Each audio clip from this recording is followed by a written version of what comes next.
Welcome to Issues and Answers with Diane Kinderwater. Issues and Answers is presented as a public service to New Mexicans by State Employees Credit Union, who have been proudly serving the families of New Mexico locally and abroad since 1958. State Employees Credit Union is ready to help you and your family with all your financial goals. And now, Issues and Answers with Diane Kinderwater. Welcome to the program. I'm Diane Kinderwater. 2021, we're here. We're well into the year. We're going to be soon. How is it for you and your family? Hopefully better than 2020. As we're still in this pandemic, we still are facing many of the challenges that we had for the past, 9 months, 10 months, 11, going on over a year. But still, we're looking at perhaps the problem continuing for another year, 2 or 3 or 4. What am I talking about? I'm talking about what they call food insecurity, meaning needing food and not perhaps having the money to pay for it. On the program today, we're going to be talking about the Food Depot, which serves Santa Fe County and 8 other counties in northern New Mexico, and how they are preparing for what sometimes people think, oh, yay, this pandemic is going to be over soon. Well, for the people needing food, and for the Food Depot supplying that food, distributing that food, it's not going to be over for years. So please stay with us as we discuss their challenges and what they need from all of us. We'll be back right after this.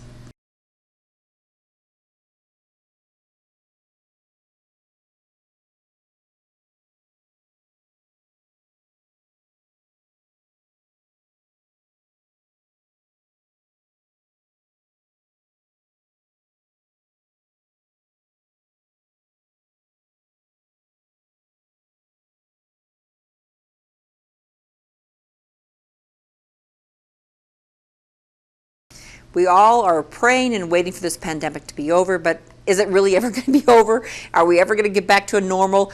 Are people ever going to feel that they are secure, that they have enough money, that they're going to keep their job, they're going to have enough money to provide for their families? Well, I think that feeling that we're going to have is going to last forever, and I think my guest Jill Dixon knows that more than most of us because she's the development director for the Food Depot, and you're telling me this is going to continue on. You know, local economists are talking about how economic depressions in New Mexico just stretch out. We take a long time to recover. We have experienced poverty pretty deeply as a state for a very long time. We've always had a lot of people struggling here, and this pandemic is no exception. So most of our families here, I think there was a Forbes article earlier in 2020 before the pandemic even hit that 70% of Americans were living paycheck to paycheck. Didn't have any meaningful savings, that 1 or 2 paychecks that were lost could cause a complete collapse of a family's economy. And that really bore out when the pandemic hit and the closures happened. It was 2 weeks before people came flooding to food pantries and to the food bank's distributions to seek hunger relief assistance. 70% are living paycheck to paycheck, and that was before the pandemic. Before the pandemic. And it proved out. And you're right, that's a good point that you made, Jill, that sadly New Mexico's always really takes a long time to get out of a recession. Other states maybe a little quicker, but they are saying that we're not going to get back to maybe a full workforce for 4 years. Yeah, that's what the Albuquerque Journal reported, I think about 6 months ago, that it would take about 4 years to recover. And the food bank has seen that happen before. We saw that after the 2008 financial crisis, and we're certainly poised now to be providing hunger relief at the level we are now, which is double what it was last year. We're poised to continue providing that kind of hunger relief for the many years to come. A whole change, a big change, and during a pandemic, Jill. I mean, not only are we going through a pandemic, but changes on top of that because of it. Absolutely. That's tough. It's tough to do that under a pandemic. Absolutely. To see your distribution need to go up double. It just needs to double overnight. Within 2 weeks, twice as many people are seeking assistance, and you have to change so many things because people can't go inside buildings to get food now. So the Food Depot, much like its food bank partners across the state and our food pantry partners that we work with, really had to change their format immediately to get that food out to people who were experiencing hunger. And that was done in a drive-through format in most cases. We changed, and that's where you see those long lines. And you've seen that in cities across the nation. But that's true in small communities, that's true in our cities.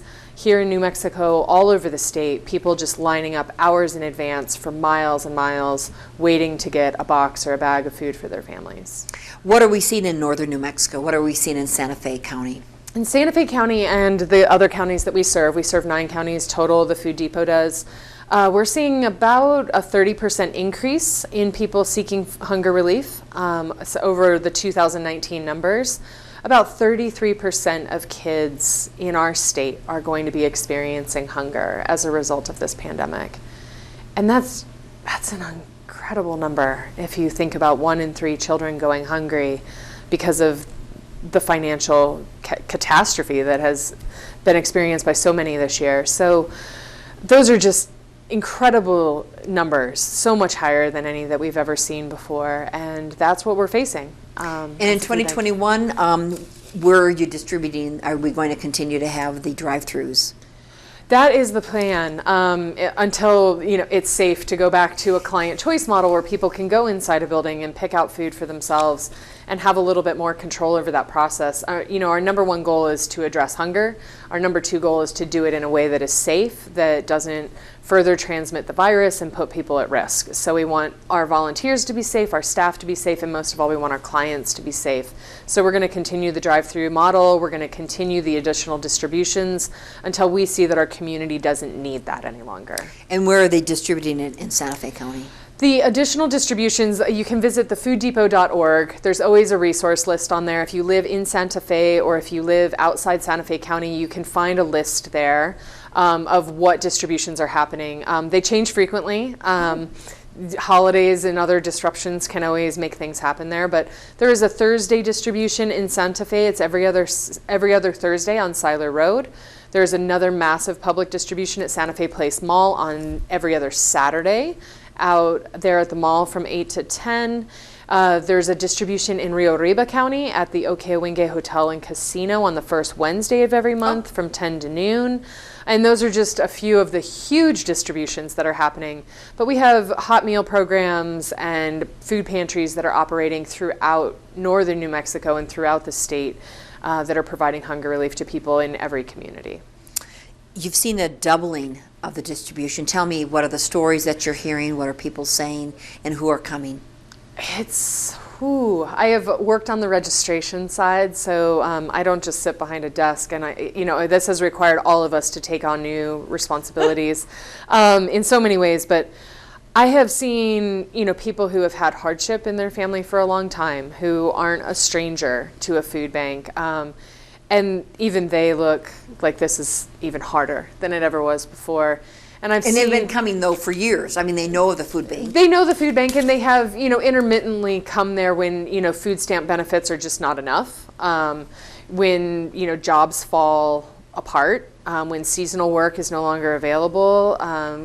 There's people who have definitely had struggles in the past, who are struggling even more now than they ever did before, where maybe they might need to rely on the food bank once every 3 months.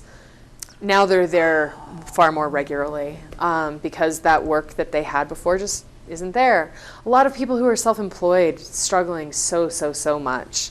But we've seen people who suddenly lost both household incomes, who used to be donors to the food bank. No. Oh, absolutely.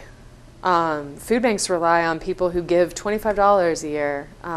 Some people give $25, $250, $2,500. Have you talked to some of them, Jill? Absolutely. There was a woman who came through a drive-through in Rio Arriba County, and she looked at me, and one of her little kids was in the back seat, and she's about the age of my daughter. And I said hi to her, and I started talking and asking the woman some registration questions. Just how many people are in your family? How many are kids? How many are adults? And she started to choke up a little bit and was having a hard time answering my questions. And then she just stopped and she started to cry a little. And she said, "Is it okay that I'm here?" And I said, "Oh, because you were asking all the questions." And I said, "Of course it's okay that you're here. And, we just need to get you registered." And she's like, "No, I mean, do I have it? Is it bad enough yet? Because I've never done this before. And my husband and I, we always worked, and the savings is all gone now. And I don't know what else to do. And I don't know don't know how to feed my kids this week. And is it okay that I'm here? Or am I taking the spot of somebody who has it worse than me? And I was like, no, you're in the right place. And we got her food that day. And that's not atypical. We saw lots and lots of people who it was their first time, and they were deeply unacquainted with how do you access food. People who call and email and say, I've never asked this question before, but what do I do? Do I need to bring paperwork, or do you need something from me? And we just tell them, no, please just come. This is what we do. You are the people we serve. Some people are feeling too proud. It takes a lot to come forward and say you need help, right? Like, I don't know. Well, some of them, I'm not sure, actually. Yeah. Those regularly come, maybe. Well, some people think there is an expectation that they just chose to get help rather than not. I have never seen that. I can't say I've ever seen that. I have seen people so gracious and so grateful.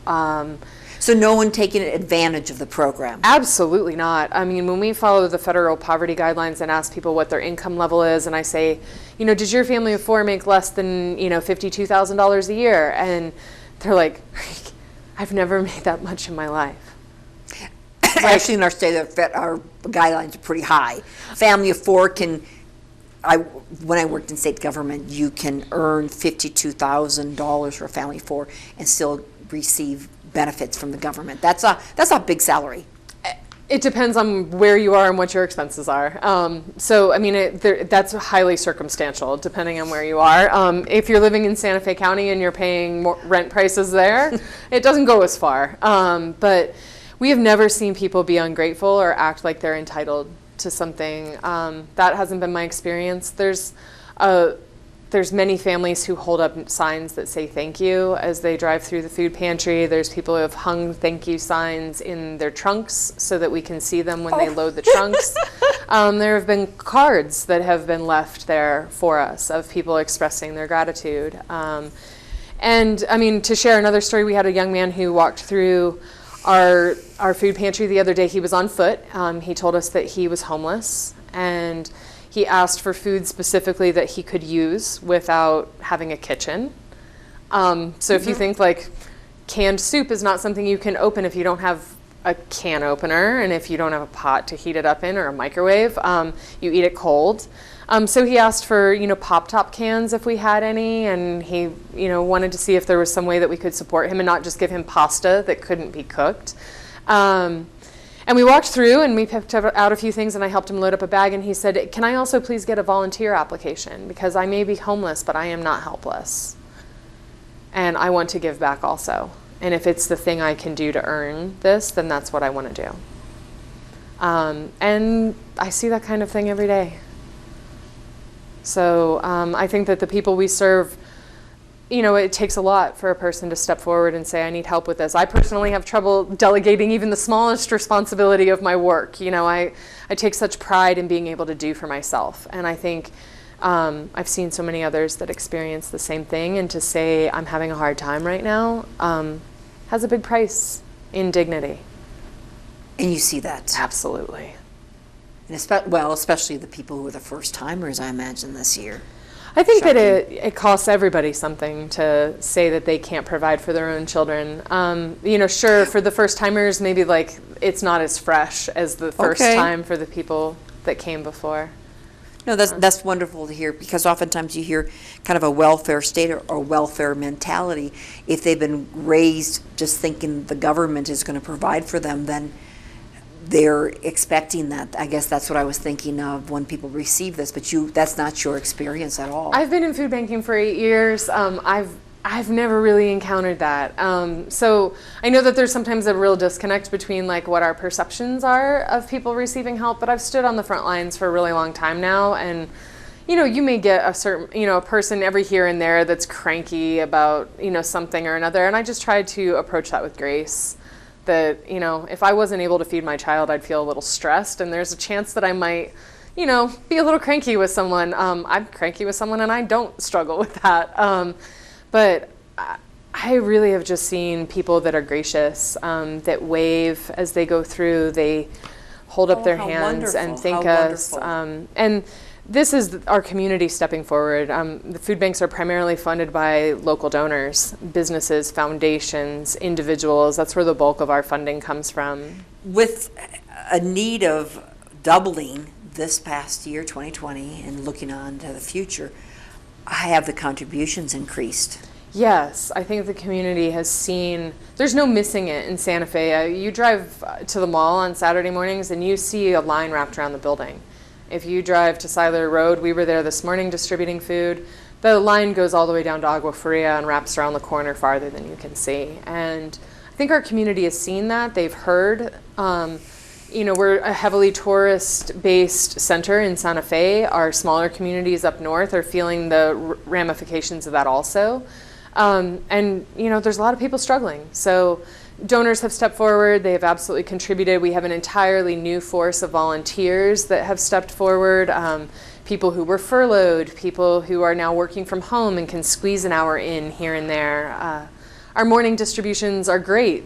We start at 6 a.m. It was 17 degrees this morning, but we had a core of 25 volunteers out there ready to be in service to their community, and it was inspiring to see their commitment. Jill Dixon, who is the development director for the food bank, the Food Depot, said you need different kind of volunteers. Has that changed during the pandemic as well? And what do people need to do other than know that they just have an hour or two? What are your requirements for volunteers? Absolutely. Jill? You can get started with volunteering with the Food Depot by emailing volunteer@thefooddepot.org. That's volunteer@thefooddepot.org. And we have volunteers who can do like a 1 or a 2 hour shift. You can work a food distribution. We have a lot of great safety practices in place, and we're able to really adapt to whatever you're able to give, and make sure that you're able to, be of service to your community during this really difficult So time. at 6 in the morning, what do they do? At 6 o'clock this morning, they were arranging food for distribution. They were helping to load that into cars. There was a different crew that was working on asking questions about how many people were in the household and getting those cars registered. There were other folks that were washing off the windshields so that the marker that was on the front showing how many households were in the car wasn't there when they left. Just a nice tidbit for when they leave. But we also have volunteers that are at the warehouse daily for 2 or 3 hours at a time packing produce and packing bags of non-perishables. Absolutely. Do some people come every day?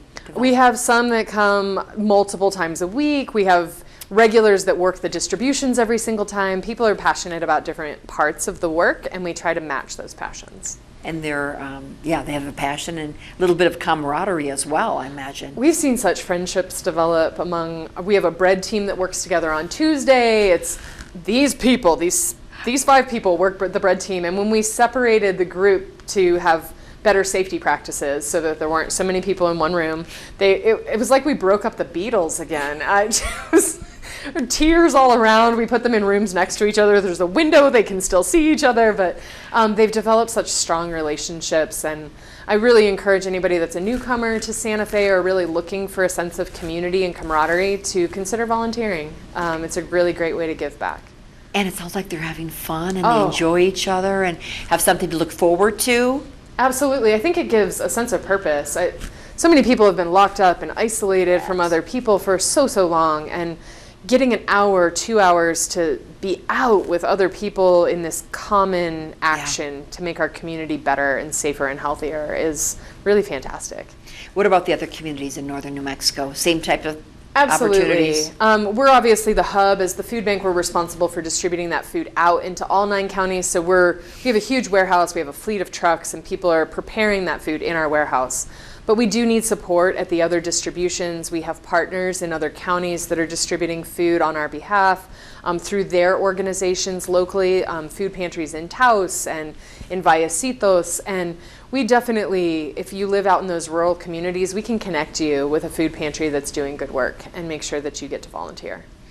What type of fundraising activities have you had in the past and might you have in the future, Jill? Well, events are kind of off the table right now, so we are going virtual with a couple of events. We have an incredible concert that's being done on our behalf coming up in February on the 13th. It's called Food for Love. So please stay tuned for that. It's going to be an amazing lineup of great artists, a lot of names that you'll recognize. So please go to foodforlove.org and check that out. That's a really great opportunity coming up.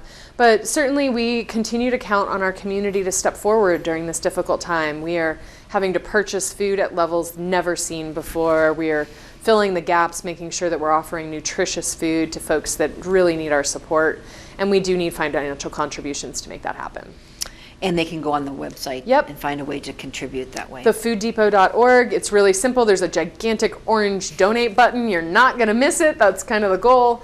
But absolutely anything helps. Every dollar can be stretched to provide up to 4 meals. So even if you have $5 to give, that's 20 meals that you've provided into the community, and that made a difference in someone's life. Okay, Jill, how does $4 translate to 20 meals? We can stretch all the things. Come on, $4, 20 meals. Absolutely.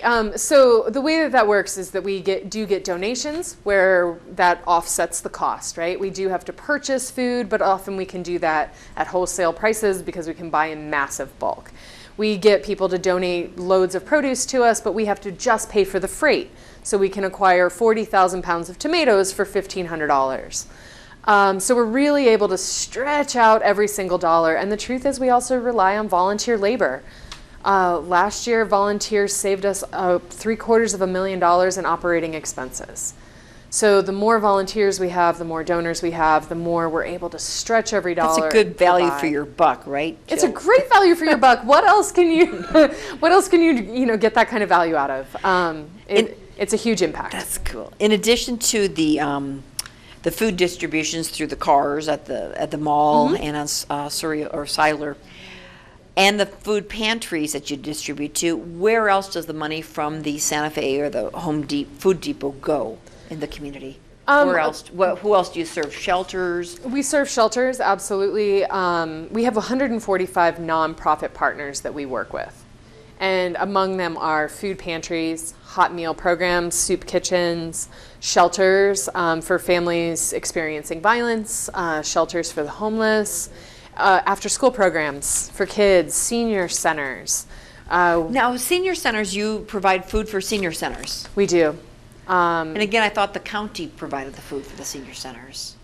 The county doesn't, oh boy. So not exactly. It depends on the program. So there are several different city and county programs that food isn't part of what they're offering, but we as the food bank are helping them provide boxes of food to residents, specifically those who are homebound. Okay. So it is not necessarily explicitly part of their charter in their role, but they're going the extra mile to help the people. Can you give me some examples? Santa Fe Senior Services is working with us. So is the City of Santa Fe Senior Services, Santa Fe County Senior Services, and the Civic Housing Authority are all working with us to identify people that are vulnerable in their communities that may or may not have transportation, may be too elderly to get out of their homes and acquire food on their own. That's especially true during this time of isolation. So we're working with them to identify those people that might be falling through the cracks and get food delivered to their homes. Okay. And church-based organizations? Absolutely. Faith-based organizations Absolutely, as well always. in northern New Mexico? Always. Faith-based organizations represent a huge number of food pantries operating out of different churches. And they are, I would say, well over 50% of the food pantries we support are faith-based food pantries. Jill, what would you like to share with the viewers, something they may not know about the Food Depot? If they haven't experienced you. It's so hard. We live so deep in this work. The food bank's role traditionally is to be behind the scenes, gathering up all the food and shipping it out to the food pantries. And people use those words interchangeably. Food pantry, food bank, we're not the same thing. A food pantry is that place where people go to get the box of food, to get the bag of food. And traditionally, that's not what a food bank does. We make sure that food pantry has the food.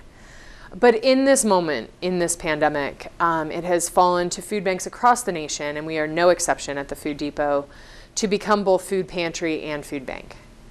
And we are now operating 3 of the largest food pantries in northern New Mexico, in addition to providing food to 145 other programs so that they can provide hunger relief. And we have grown as the need has grown, and we are here for northern New Mexico. And if you need help, I strongly encourage you to come forward and seek that assistance. you are who we're here for. And if you're able to help, if that's an hour of your time, if that's a $5 bill, please reach out to us at thefooddepot.org. Find a way to get involved. There's no greater time. There has never been a greater need. No greater time, no greater need. Surprising, and again, when this pandemic started, what do we think? A month or two? I go back every now and then and see emails or things that we wrote in those first couple of weeks of the closures and when shutdowns were first being discussed, and said, yeah, we're going to open a drive-through pantry for a couple months maybe. And the idea now that we thought that 2021, you're into this. Yeah. How has it changed your life? Oh, so many ways. My daughter is being homeschooled this year. The online system wasn't a really terrific fit for her. We all have to choose the things that are right for our kids. And thankfully, I was offered enough flexibility that I could work from home a couple of days a week and juggle food bank responsibilities and being able to homeschool my daughter. But I think if we look at the silver linings and we look at the blessings that come with the hardship, I've really been able to focus on what matters the most. And I think that what I discovered throughout the summer was that we were able to slow down, and I got to focus on her, and I got to focus on the way that I can be of service to my community through my work. And I got to focus on the friendships and the relationships in my life, my family, that mattered most. And when it really boiled down and stripped all the distractions away, I found that planting a garden and growing sunflowers and exploring bugs with my 7-year-old and really cherishing those moments was a good way to reframe the time out that we've all been given. The silver lining of that time out. Yeah. Beautiful. Thank you. Thank you. Have a wonderful year with your family, Jill Dixon. Thank you. I appreciate you helping us spread the word. At the Food Depot. Thank you for watching, and think of finding your silver lining. I'm going to do that as well. Have a great week with your family. We'll see you next time. Bye-bye.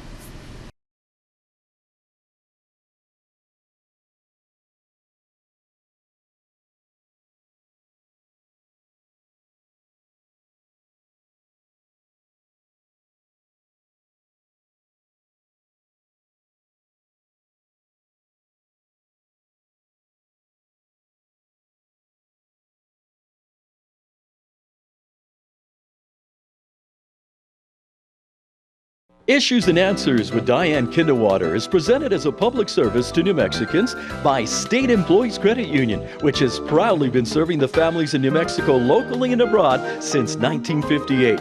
State Employees Credit Union is ready to help you and your family with all your financial goals and is the exclusive sponsor of Issues and Answers with Diane Kinderwater in order to inform, educate, and better the lives of New Mexicans. To comment on today's program or to purchase a DVD copy of any Issues and Answers program, visit sunbroadcasting.org or call us at 505-345-1991.